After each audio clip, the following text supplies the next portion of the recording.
सम्माननीय भक्त सज्जनों एवं श्रद्धा मूर्ति माताओं बहनों, नवधा भक्ति पर कुछ विचार किया जाए। पहले आप सब मिल करके नवधा भक्ति का गायन करें। नवधा भक्ति कहाँ तो ही पाही, सावधान सुनु धरु मन माही। प्रथम भक्ति संतन कर संगा, दूजे रति मम कथा प्रसंगा। प्रथम भक्ति संतन कर संगा, दूजे रति मम कथा प्रसंगा।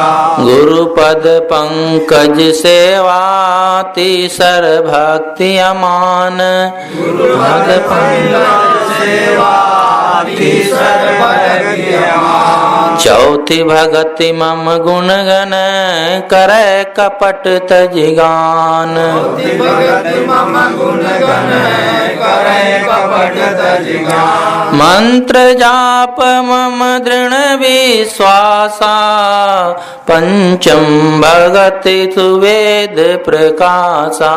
मंत्र जाप मम दृढ़ विश्वासा, पंचम भगति सुवेद प्रकाशा।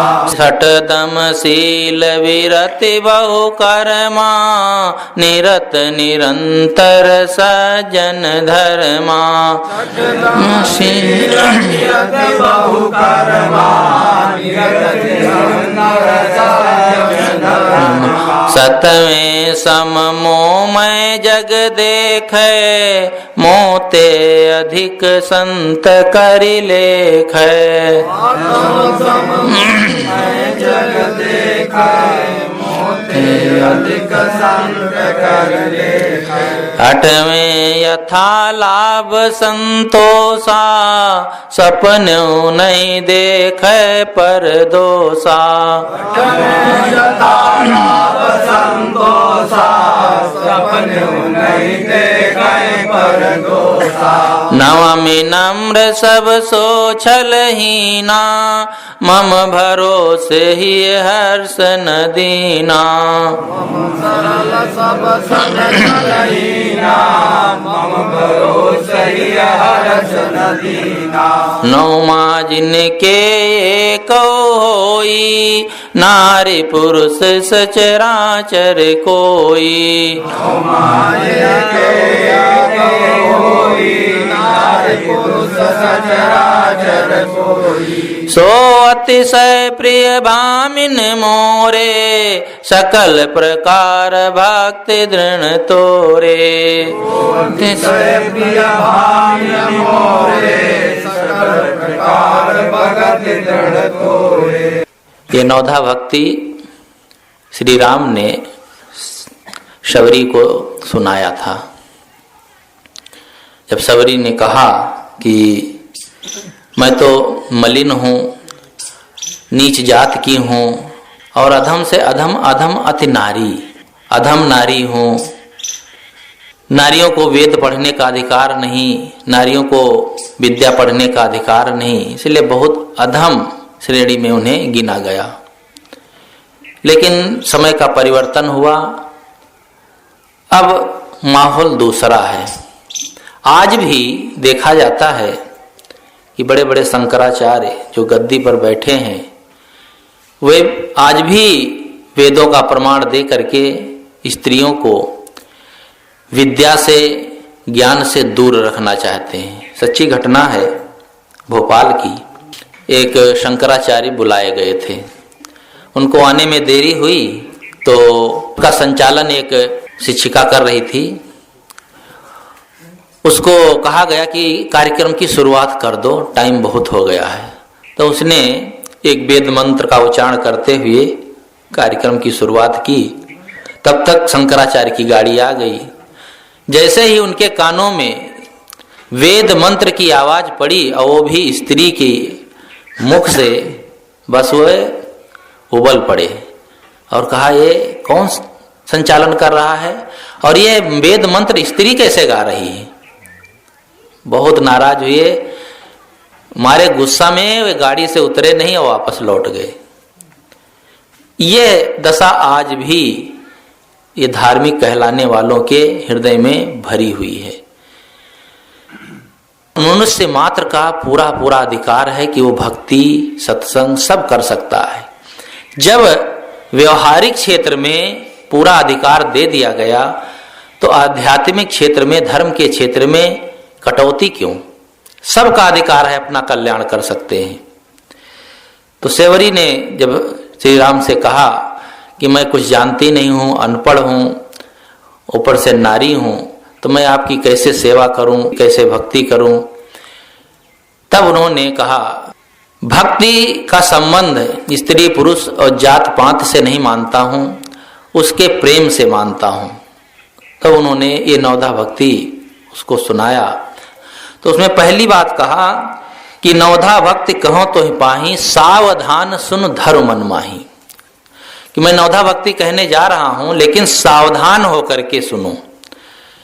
व्यक्ति सुनता है लेकिन सावधानी से नहीं, मन कहीं और रहता है, तन कहीं और रहता है। तो जो भी सुनता है तो एक कान से घुसता है, दूसरे कान से निकल जाता है। इसलिए जब कोई ज्ञान की बात सुना जाए तो बड़ी सावधानी से मन को एकाग्र करके दत्त चित्त से सुनेंगे, तब वो बात समझ में आएगी। तो सावधानी देते हैं पहले ही, और उसके बाद वह नवधा भक्ति कहते हैं कि प्रथम भक्ति संतन कर संगा। पहली भक्ति जीवन की क्या है? संतों का सत्संग करना। वह पहली भक्ति तीर्थाटन, पूजा, यज्ञ, हवन, तर्पण क्यों नहीं कहते हैं? वे इसलिए कहते हैं पहली भक्ति संतों का सत्संग कि बिना सत्संग से आदमी को ज्ञान होगा ही नहीं कि हम किस तरह से भक्ति करें। भक्ति के मार्ग में चलने के लिए जब तक हमें सूत्र नहीं मिलेगा, तब तक हम भक्ति के क्षेत्र में, अध्यात्म के, धर्म के क्षेत्र में आगे नहीं बढ़ सकते हैं। और वह सूत्र मिलता है सत्संग से, संतों के सानिध्य से। तो पहली भक्ति बताए प्रथम भक्ति संतन कर संगा। यह सत्संग ही ऐसा माध्यम है जो जीवन के कलिमस को धोता है। सत्संग में जाने से क्या मिलता है? सत्संग में जाने से कोई धन तो मिलता नहीं है। सत्संग में जाने से ऐसी समझ मिलती है, ऐसी बुद्धि मिलती है जिससे हमें जीवन जीने का ढंग आता है। बिना शुद्ध बुद्धि के कोई शुद्ध जीवन जी नहीं सकता है। इसलिए सत्संग हमें शुद्ध बुद्धि देता है। मति की रति गति भूति भलाई, जो गोस्वामी जी ने कहा कि ये सत्संग के प्रभाव से ही होता है। अच्छी बुद्धि जीवन के लिए बहुत आवश्यक है। धन बहुत हो जाए, ऊंचा पद हो जाए, पूरा ऐश्वर्यशाली आदमी हो जाए, लेकिन यदि बुद्धि सही नहीं है तो वह धन कारगर नहीं होता है। वह धन दुर्व्यसनों में, दुराचरण में ही खर्च हो जाता है। आदमी को चाहिए कि अपनी बुद्धि को ठीक करे। बुद्धि अगर सही हो गई तो उसका जीवन अपने आप शांतिपूर्ण बीतेगा। तो प्रथम भक्त संतन कर संगा, संतों का संग यानी सत्संग करना। दो ही जीवन में मार्ग है, एक सत्संग और दूसरा कुसंग है। सुसंग, कुसंग और असंग तीन दशाएं होती हैं। कुसंग में तो पूरा संसार पड़ा हुआ है। कुछ लोग होते हैं धर्म भक्ति वाले, वे सत्संग में लगते हैं और इसी में जो आगे बढ़ जाता है, ऊंची स्थिति को प्राप्त कर लेता है, वह इससे असंग हो जाता है। इसलिए हमें पहले सत्संग का आधार लेना चाहिए।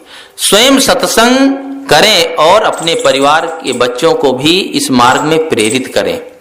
जिन घरों में संत महात्मा जाते रहते हैं, सत्संग होता रहता है, उनके बच्चे भी बहुत कुछ सीख लेते हैं, व्यवहारिक बातें सीख लेते हैं, सत्संग ज्ञान की चर्चा सीख लेते हैं।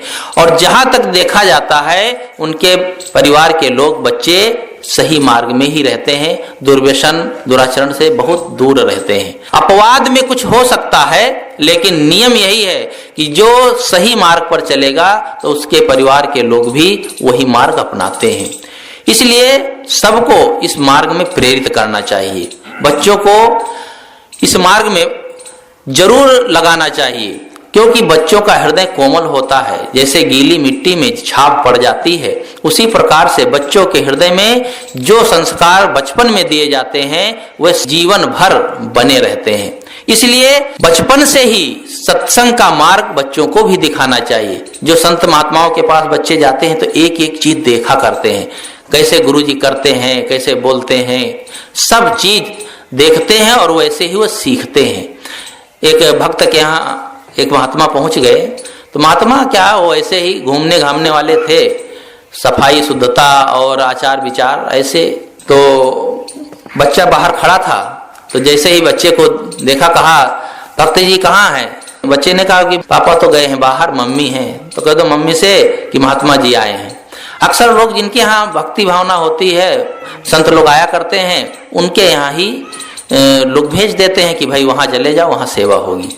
तो पहुंच गए, तो लड़के से माता ने कहा जाओ एक लोटा पानी ले जाओ, महात्मा जी को दे दो, हाथ पैर धो करके बैठे, फिर उनके लिए जलपान की व्यवस्था करती हूँ। तो लोटा में पानी लेकर गया लड़का, तो महात्मा जी पानी लिए और अपने पैरों पर ऐसे डाल दिए। लड़का घर जाकर कहता है मम्मी वो अपन साहब नहीं है। तो कहन अपन साहब क्या होता है? कहन हाँ, अपने जो साहब आते हैं वो पैर को मलमल के धोते हैं साहब, और ये महात्मा जी तो पानी ऐसे डाले, न एड़ी भीगी न पैर पूरा, और बस बैठ गए बिस्तर पर, बिस्तर भी गंदा कर दिए। देखो एक छोटा बच्चा भी कहाँ से ज्ञान लेता है? जो हम करते हैं, जो हम बोलते हैं, उससे वो सीख लेता है। इसलिए बच्चों को सत्संग में अवश्य लाना चाहिए और उन्हें ये सीख अवश्य देनी चाहिए। सत्संग से जो अपने परिवार के लोगों को दूर रखते हैं, उनकी पीढ़ी तक भक्ति वहां चलती है, फिर धीरे धीरे भक्ति विलीन हो जाती है। एक महात्मा थे, तो जो महात्मा थे रिश्ते में मामा लगते थे, तो उनका जो भांजा था वो आता था, खूब सेवा करता था कि मामा साहब आए, मामा साहब, बड़ी सेवा सत्कार करे, उनके पास बैठा रहे, कहानी सुने, सत्संग सुने, ज्ञान की चर्चा सुने। महीने 4 महीने में, कहीं 6 महीने में वो पहुंच जाते थे। उस बच्चे के पिता, उनको भय हो गया कि ज्यादा ये मामा साहब के पास बैठता है और धीरे धीरे कहीं इसका मन बदल गया और मामा साहब जैसा ही हो गया, तो एक ही लड़का है, मामला गड़बड़ा जाएगा। तो महात्मा पहुंचे तो कहे जाओ बेटा बाजार से सब्जी ले आओ, तो फल ले आओ, उसको बैठने नहीं दे, इधर उधर दौड़ाते रहे। काफी समय बीत गया, वो सत्संग से वंचित रहा। उसको ऐसा कुसंग पड़ा कि धीरे धीरे वह चोरी करना सीख गया, नशा करना सीख गया, सारे दुर्गुण उसके जीवन में आ गए। एक दिन पकड़ा गया, जेल गया, जेल से छूट कर आया, तब तक महात्मा जी पहुंच गए। तो उसके पिता रो रो कर कहने लगे साहेब लल्लू को समझा दो, ये तो बहुत खराब हो गया। तो उन्होंने कहा महात्मा ने कि जब तक ये इंसान था तब तक तुम मेरे पास बैठने नहीं दिए, बड़ा भय था कहीं साधु ना हो जाए। अरे साधु हो जाता तो तुम्हें कौन सी हानि थी? पहली बात तो सब होते नहीं, तो कोई दिव्य संस्कार के व्यक्ति होते हैं जो इस मार्ग में लगते हैं, और अब ये इंसान नहीं रह गया, अब तो ये शैतान हो गया है। 2 दिन हो गए मेरे पास आया है क्या? इसलिए सबको चाहिए कि सत्संग का मार्ग अपनाएं। कुसंग का मार्ग कोयले के समान होता है, जैसे कोयले की आग हो तो उससे आदमी जल जाएगा, लेकिन आग बुझ जाए तो भी हाथ में कोयला लग जाता है। कुसंग ऐसा है कि आप कुसंग में बैठेंगे तो भले ही आप ताश ना खेलते हो, जुआ ना खेलते हो, लेकिन ऐसे लोगों का संग ही करेंगे तो भी लोग बदनाम करेंगे कि ये गलत ही करता होगा, शराब पीता होगा, जुआ खेलता होगा। शराब की भट्ठी पर आप जाएं और वहां बैठकर चाहे दूध ही क्यों ना पिए, लेकिन लोगों की नजरों में यही होगा कि जरूर शराब पीता है। तो कुसंग हमारे जीवन के लिए हर जगह से घातक है। तो जीवन में हमें कुसंग नहीं करना चाहिए। जितनी हम मेहनत करेंगे, जितना ही सत्संग में अपना मन देंगे, उतना लाभ अवश्य होता है। सत्संग हमें बड़ी बड़ी बाधाओं से, बड़े बड़े विघ्नों से बचा लेता है। कहते हैं राजा के यहाँ चोरी हुई, सीआईडी पता लगाने लगी कहाँ के चोर हैं, तो पता चला कि इसी चोरपुरवा के चोर हैं। उसका नाम ही पड़ गया था गांव का चोरपुरवा। कई लोग उसमें चोरी करने वाले, सीआईडी को ये नहीं पता कि किसने चोरी की है। तो जो चोरी करने जाते थे उसका पिता था, तो उसने कहा था कि देखो मेरे मरने के बाद एक बात ध्यान रखना कि तुम लोग सब काम करना लेकिन सत्संग कभी ना करना। सत्संग जहां हो रहा हो वहां बिल्कुल जाना ही मत, नहीं तो ये तुम्हारा धंधा है बंद हो जाएगा। क्योंकि ये धंधा सत्संग के मार्ग से नहीं चलता है। चोरों ने कहा ठीक है पिताजी, हम क्यों जाएंगे सत्संग में। लेकिन वे चोरी करके जब लौट रहे थे तो उसी रास्ते से लौटना था जिस रास्ते में सत्संग हो रहा था। उन लोगों ने सोचा कि जहां सत्संग हो रहा है वहां से जाएंगे तो सत्संग की बातें सुन लेंगे। तो उन लोगों ने सोचा कान में उंगली लगा लेते हैं, कोई बात में हम सुनेंगे ही नहीं। रास्ता क्या है, रास्ता तो सब लोग चलते हैं, हम भी चले जाएंगे। उसी रास्ते से निकले, एक लड़के को ठोकर लगी तो गिर पड़ा। उसने सत्संग की 2 बातें सुन ली कि देवी देवताओं के परछाई नहीं पड़ती है और उनके पैरों के चिन्ह नहीं बनते हैं। बस 2 बातें उसने सुनी और चल दिया। कहा अरे इसमें कोई हानि वाली बात नहीं है। जब सीआईडी पता लगाते लगाते गांव में पहुंचा तो उसने काली का रूप बनाया, हाथ में खप्पर लिया जलता हुआ, और रात में उन चोरों के घर पहुंच करके कहता है कि देखो मैं काली हूं और तुम लोगों ने मेरी आज तक पूजा नहीं की, राजा के घर में खूब माल लाए हो और चुपचाप बैठ गए। तो जो उसमें का मुखिया था उसको निकल कर कहता है हाथ जोड़ करके, महारानी अब की बार क्षमा कर दो, कल ही आपकी पूजा कर दूंगा, मुझसे गलती हुई।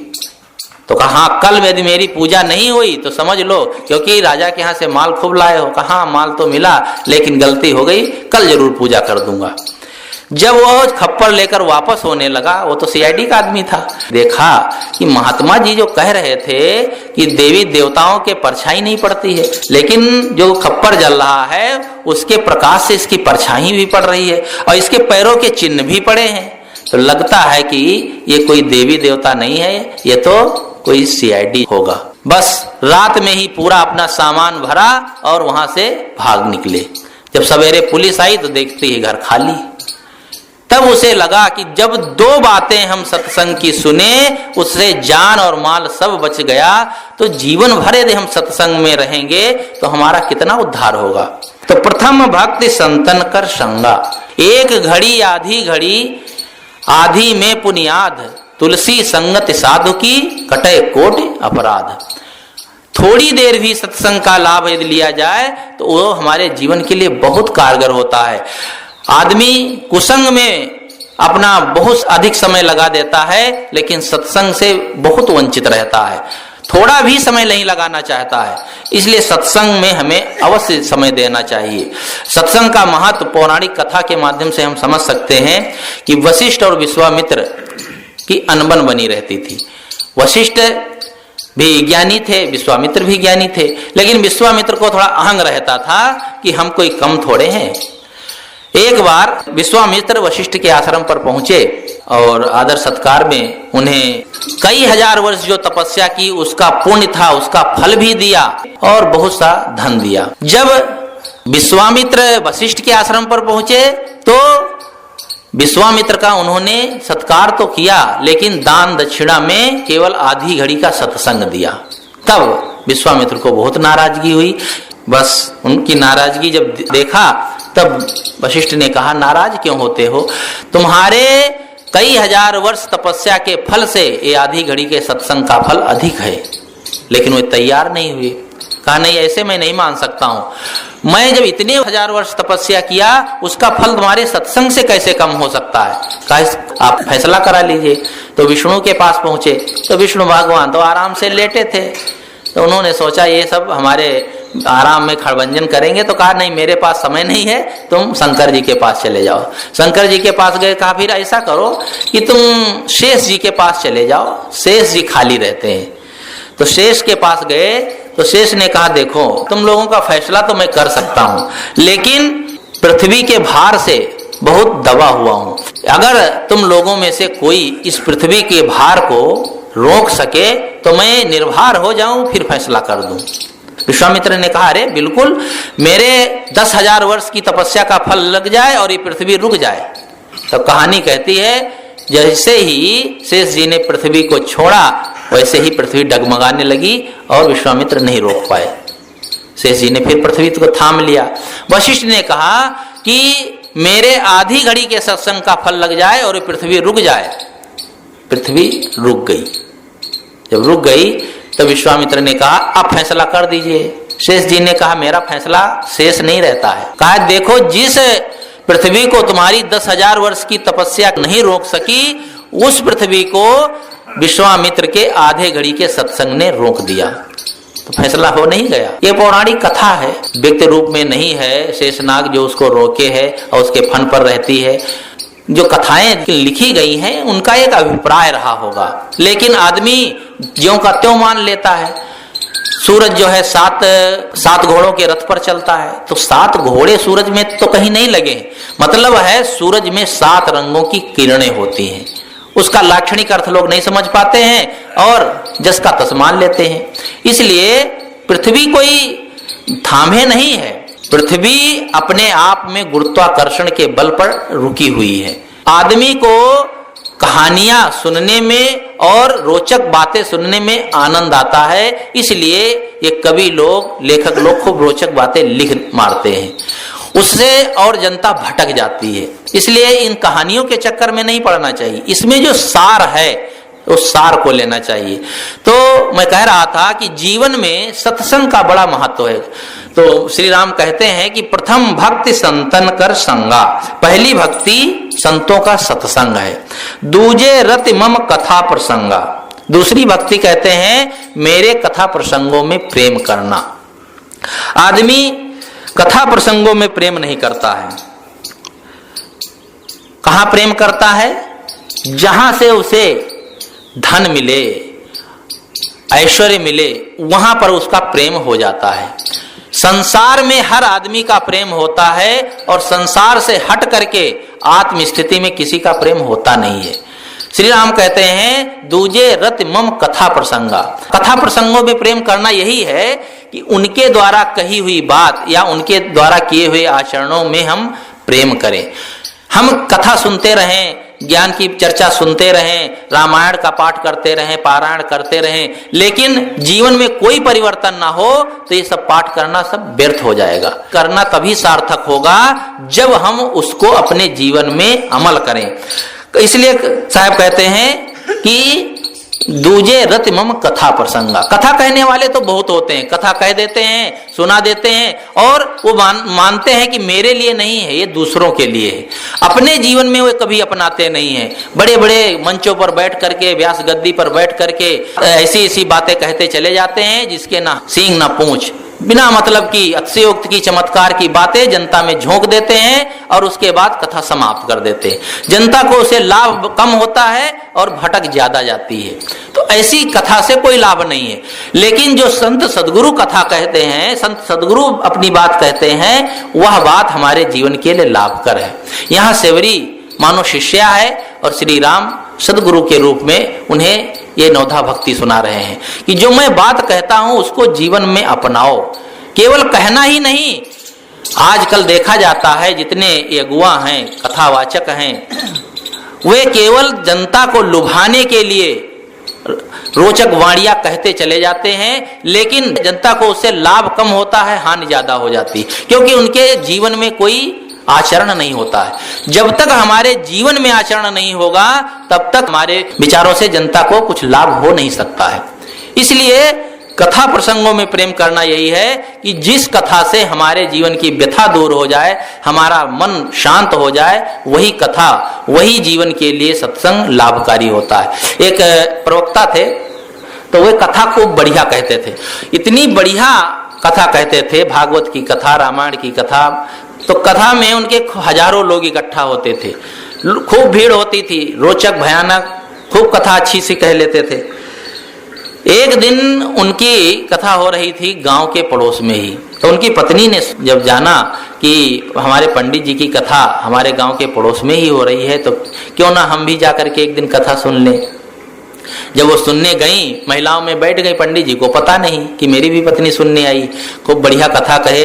जब कथा समाप्त हुई तब लोग प्रशंसा करने लगे, भाई बहुत अच्छी पंडित जी कथा कहे, आज बड़ा आनंद आया। तो उसमें एक दो लोग थे तो उन्होंने कहा, अरे पंडित जी कथा तो बहुत अच्छी कहते हैं और आनंद भी आता है, लेकिन एक बात है, ये जो तमाकू खाते हैं ये ठीक नहीं है। बीच बीच में वो मुंह में डाल लेते हैं, मंच पर व्यास गद्दी पर बैठते हैं, सामने पुस्तक रखे रहते हैं, पवित्र रामायण की पुस्तक, भागवत की पुस्तक, उस पर लार थूक की छींटें पड़ती हैं, ये अच्छा नहीं है। पहली बात तो उन्हें तम्बाकू खाना ही नहीं चाहिए। मान लो खाते भी हैं तो कथा कहते समय तो मुंह साफ रखना चाहिए। लार थूक की छींटें व्यास गंदी करते हैं, ये ठीक नहीं है।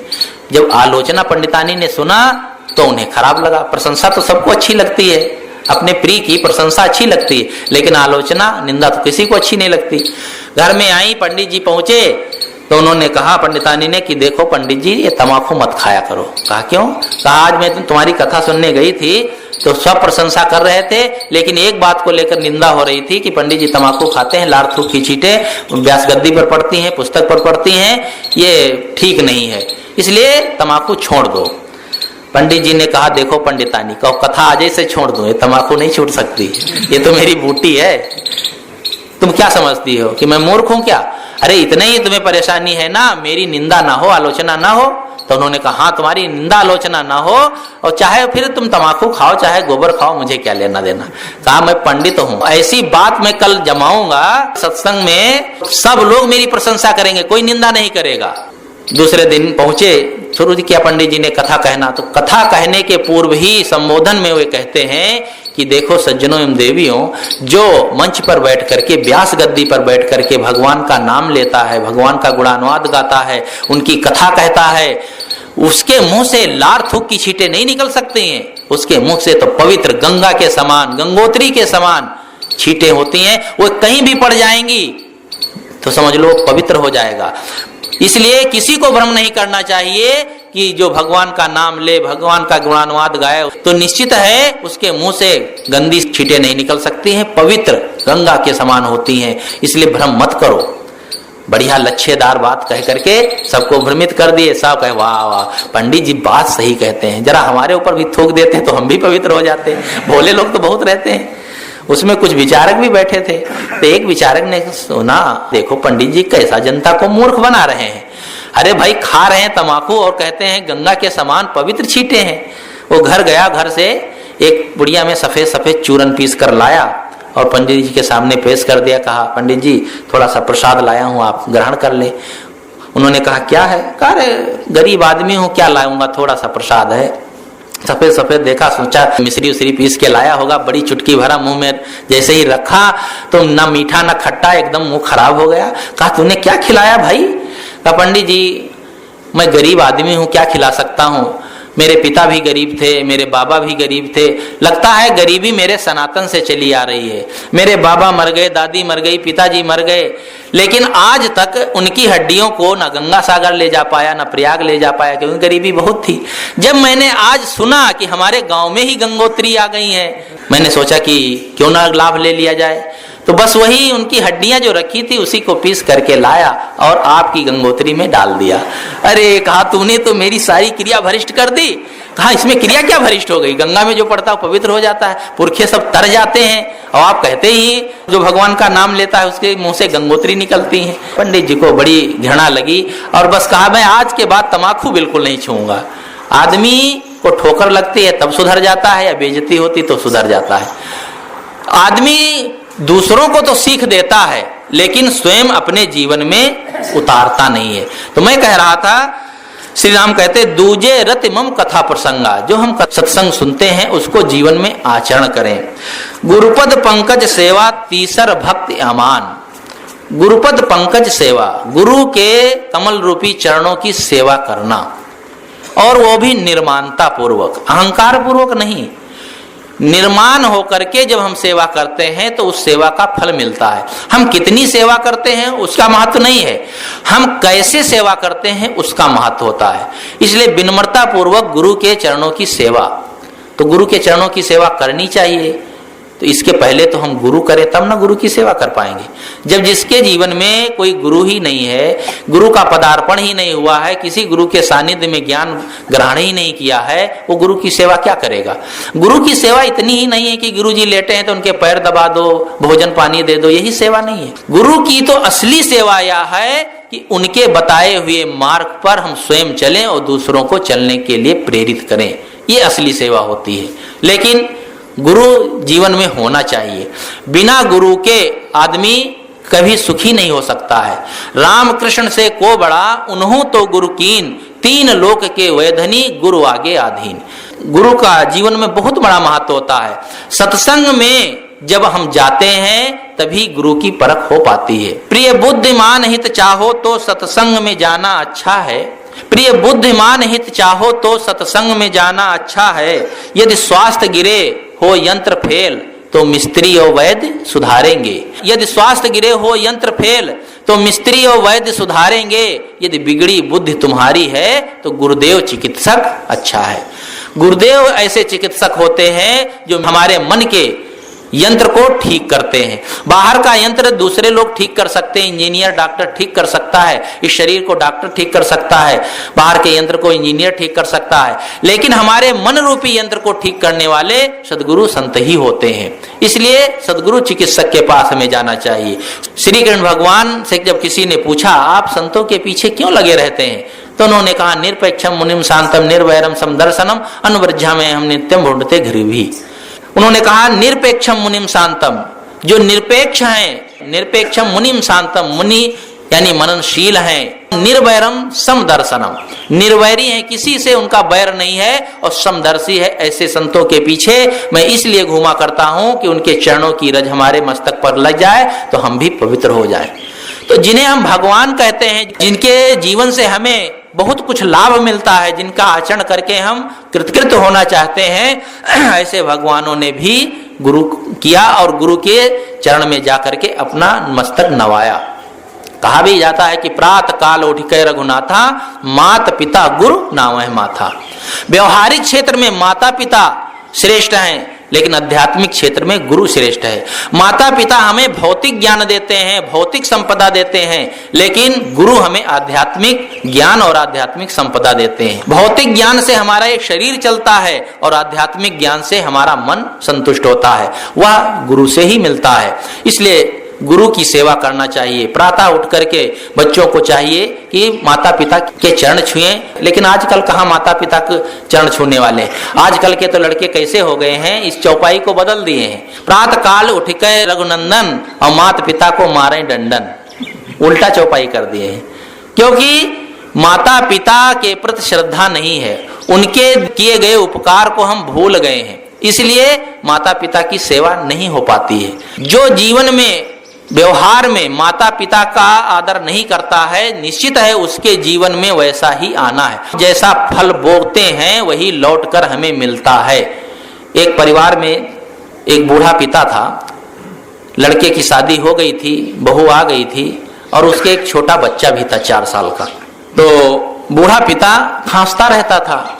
बस शरीर है, शरीर में रोग लग जाता है, खांसी आ सकती है, बलगम आ सकता है, कोई भी रोग लग सकता है, उसकी दवा करना चाहिए, उसकी सेवा करनी चाहिए। लेकिन बहू को अच्छा नहीं लगता था। बहू कहती थी कि ये सामने बैठे रहते हैं पिताजी, खांसते रहते हैं, थूकते रहते हैं, बहुत खराब लगता है, इनको पिछवाड़े जहाँ जानवर बांधे जाते हैं वहां एक टाटी घेर करके रख दो खाट, वहीं रहा करें, लोग आते हैं, घृणा लगती है। पति ने समझाया कि देखो पिता का बनाया घर है, दुकान है, सारा ऐश्वर्य पिता का ही है, उसी को हम लोग ले करके भोग रहे हैं, और तुम कहती हो कि पिताजी को पीछे जहाँ जानवर बांधे जाते हैं वहां रख दें। कहा तुम नहीं रखना चाहते हो तो मैं अपने घर चलती हूँ। और बेचारे वो क्या करते, पिताजी को पीछे तरफ जहाँ जानवर बांधे जाते थे वहां रख दिए। एक दिन उसने कहा देखो उनकी थाली मांजने का मन नहीं होता है, नाक थूक बहता है, बड़ी घृणा लगती है, मिट्टी के प्याले ले आओ कुम्हार के यहाँ से बनवा करके 1000-2000, उसी में हमें भोजन दे दूंगा, फेंक देंगे। अब वो क्या करते बेचारे, पति गया कुम्हार के यहाँ से 1000 प्याले ला करके रख दिया, उसी में भोजन दे देते थे। पिताजी सब समझते थे कि मेरे साथ क्या किया जा रहा है, लेकिन बोल नहीं सकते, बूढ़ा हो जाने पर आदमी कुछ कह नहीं सकता है। जो उसका 4-5 साल का लड़का था वह सब देख रहा था कि बाबा के साथ में कैसा व्यवहार किया जा रहा है, उसे खराब लग रहा था। तो वो क्या करता था, वह जूठे प्याले उठा उठा करके कमरे में रखता गया। जब कई प्याले हो गए तो एक दिन उसकी माँ ने देखा कि जूठे प्याले रखे हैं, तो कहा बेटा तुम जूठे प्याले क्यों उठा के लाते हो। कहा मम्मी शाम को मैं बताऊंगा जब पिताजी आ जाएंगे। अच्छा ठीक, शाम को बताना। जब पिताजी आए तो कहा मम्मी बताऊं, ये जूठे प्याले इसलिए रखता हूं कि आप धनी आदमी हैं, पैसा आपके पास है, तो आप 1000 मिट्टी के प्याले कुम्हार के यहाँ से ले आए, बाबा जी को उसी में भोजन दे रहे हैं। और कदाचित मैं बड़ा होऊंगा, आप दोनों माता पिता बूढ़े हो जाएंगे, हमारे पास इतना पैसा ना हुआ, हम प्याले ना खरीद सके, तो क्या करेंगे? इन्हीं प्यालों को धो धो करके आप लोगों को भी भोजन दिया करेंगे, क्योंकि ये तो परंपरा आपने बनाई है ना। तब उसके माता का सिर चकराया, कहा मामला गड़बड़ है। पति ने कहा मैं कह रहा था कि ये अपने बूढ़ों बड़ों की सेवा नहीं होगी तो लौट कर हमारे ऊपर भी आना है। बस उनको ला करके घर में उसी दिन से सेवा करना शुरू कर दी। आदमी ये जब समझता है कि यह चक्र घूम का हमारे ऊपर भी आएगा, तब सावधान होता है। तो साहब कहते हैं गुरुपद पंकज सेवा तीसर भक्ति अमान। गुरु करना चाहिए। देखो नारद जैसे पौराणिक कथाएं हैं कि नारद जी ने गुरु नहीं किया तो विष्णु भगवान के दरबार में जाते थे, वहां से जब उठ करके निकलते थे तो वो जगह को धोया जाता था। किस लिए? कि ये निगुरा है, इसने तो गुरु नहीं किया, अपवित्र हो गई जगह। हालांकि कोई गुरु ना किए हो, दीक्षा ना लिए हो, तो कोई ऐसा नहीं है कि कहीं बैठ जाए तो अपवित्र हो जाएगा। लेकिन यदि जीवन में गुरु नहीं है, उसका जीवन संवर नहीं सकता है। चाहे जितना बड़ा ज्ञानी हो जाए, विद्वान हो जाए, यहाँ तक कि भगवान कहलाने वाला हो जाए, फिर भी उसको जीवन में गुरु की आवश्यकता हो। तो गुरुपद पंकज सेवा तीसर भक्ति अमान, चौथ भक्ति मम गुणगण करे कपट तज गान। चौथी भक्ति है, चौथी भक्ति मम गुणगण करे कपट तज गान। मेरे गुणों का गायन करे और कपट छोड़ करके। आदमी गुणों का गायन करता है लेकिन उन गुणों को जीवन में अपनाता नहीं। गायन करना मतलब नहीं मुंह से केवल कहते जाना। कोई आदमी हो और चौराहे पर बैठ करके, मान लो रामेश्वर नाम हो तो रामेश्वर जय रामेश्वर करे, और पिता की एक बात भी ना माने, तो पिता क्या उस पर खुश हो जाएगा? हम जिस परमात्मा का, जिस ईश्वर का गुणानुवाद गाते हैं और उसकी बताई हुई एक बात को भी हम नहीं अपनाते हैं, तो क्या वो परमात्मा ईश्वर हमसे खुश होगा?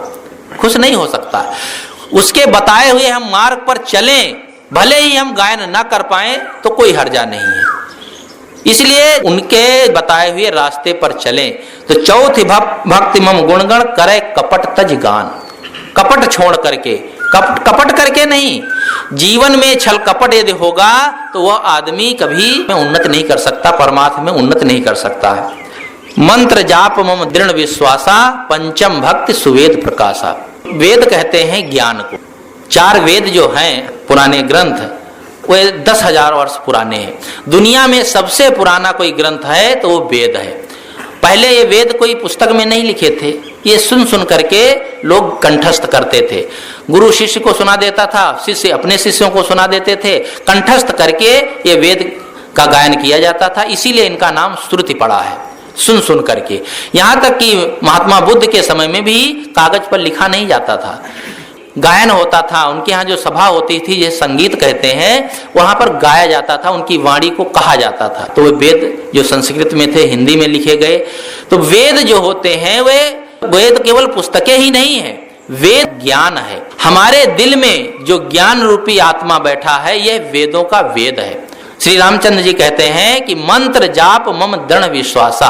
मंत्र का जाप करना, जो सदगुरु द्वारा मंत्र मिलता है। मंत्र का मतलब क्या होता है? मंत्र का मतलब होता है सलाह।